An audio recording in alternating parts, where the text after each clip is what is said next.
I'm gonna show you some of the craziest mixing techniques I know. I've been a mixing enthusiast for about a decade, and I've been constantly leveling up my game by learning everything I possibly can. Some of these techniques you may have seen, but this list contains extremely powerful processing to better shape your productions. No brakes, all gas. Let's get into this episode of The Drastic Truth. Number 1. Transient designers on guitar DIs. If you place a transient designer on a guitar DI, then you can have complete control over the most important aspect, the pick attack. A great performance isn't always available, so in the event that the guitar tracks suck, this is how you can save them.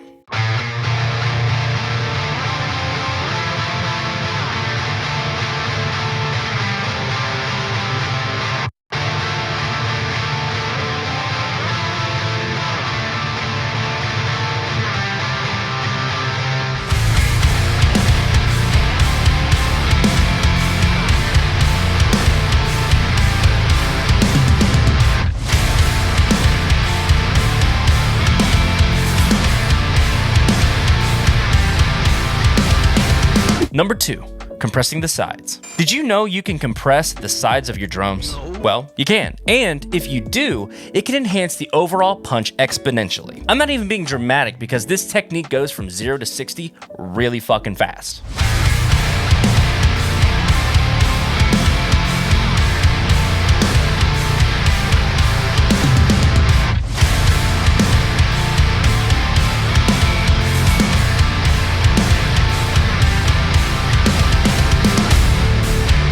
And yes, you can use Pro Q as a compressor for this. Like, I like it. I don't give a fuck. Number 3, using the mix knob. I don't know who needs to hear this, but if a plugin is doing too much, but you like it, you know you can dial it back with the mix knob, right? Especially for compression. And it's the fastest method to using parallel compression. You don't always have to duplicate tracks, process, and balance the taste. I usually lose my spunk after doing that crap, so use the mix knob.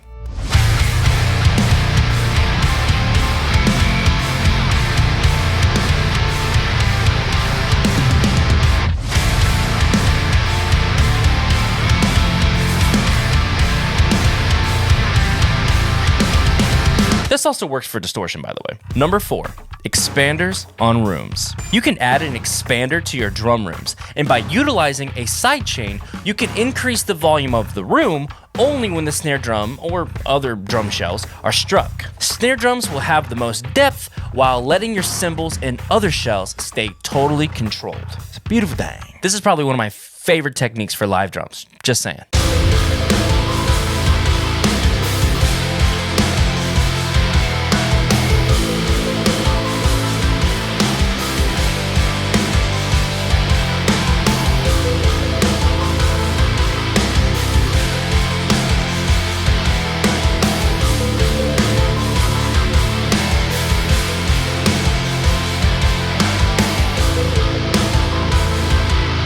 Also, if you're the experimental type, try this with a multi-band expander to tailor the sound of the snare in the room. Or just stack multiple expanders and sidechain them to your snare, your kick, your toms, whatever. Just try it. Number 5, split your instrumental and your vocal bus. Separating your vocals completely from your instrumental mix gives you the power to sidechain some compression on your instrumental bus. Or make creative decisions to hear the vocals much more clearly.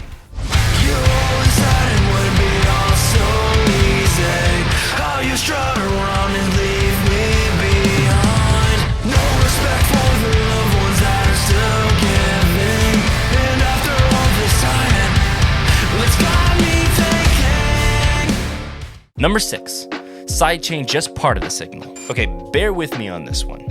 You can duplicate any track, like a vocal, create a pre-fader send into a compressor sidechain, then filter out all but the highs or the lows or whatever you want. Funny enough, you can do this to achieve things like a de-essing effect or better overall control of a compressor's attenuation. And you can do some crazy shit, like adding extreme saturation to this pre-fader signal to make it more intense on the compressor.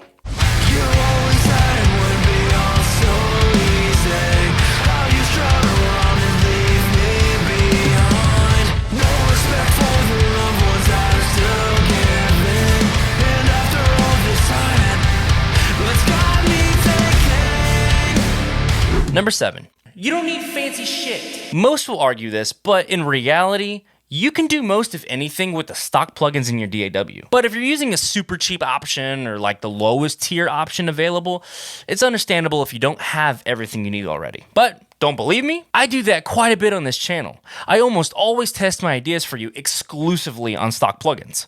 Just like this video here, or wherever I'm gonna put it, probably in the description, where I created a rhythm guitar amp sim using only Cubase stock plugins. And NetIR, but whatever. That's a damn good reason to subscribe to this channel if you ask me. Okay, anyway, the last technique is super subjective, and I didn't quite see its potential until recently. But if I missed any worthwhile batshit crazy mixing tricks, please add them to the comments, and I'll pin the ones I like the most. Number 8. Dual compressors. Now you typically see this on vocals where you have an opto compressor feeding a FET or VCA compressor. But the technique is simply to have a slow attack compressor in front of a fast attack compressor. This allows the hard transients to be heard while bringing up the tail volume as well. On a mix bus, you'd set a moderately slow attack and a fast release on a compressor. Then add a second compressor right after it with a fast attack and normally a slow release.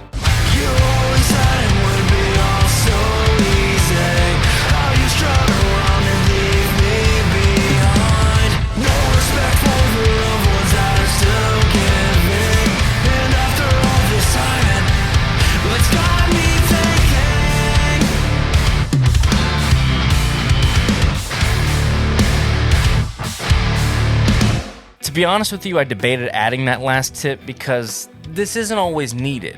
It works well in aggressive genres for sure, but it may not be that great on everything. So just keep that in mind before you open a session you've been working on and add another compressor to an already overly compressed mix. Now I'm looking out for you, babe. And that's it. No fat, no fluff. Now go make your mixes better, even if they're better than they've ever been. Thanks for watching. I'll see y'all in the next Drastic Truth experience.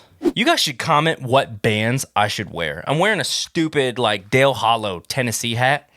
Now I'm wearing a kick-ass Bill Murray shirt here, but I want to wear some other stuff. I pretty much just have the Contortionist, Dream Theater shirt, and then this Bill Murray shirt. I need some shit. Oh, I guess I do have a System of a Down shirt too, but I got that at the thrift store. Wait a minute. Are you in a band?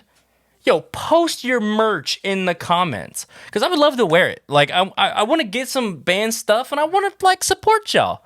So just put your band in the comments. I'll even check you guys out. But let's see in the video. I just want to throw that out there, that I'm trying to wear more band shit and not, like, some South Carolina hoodie I got.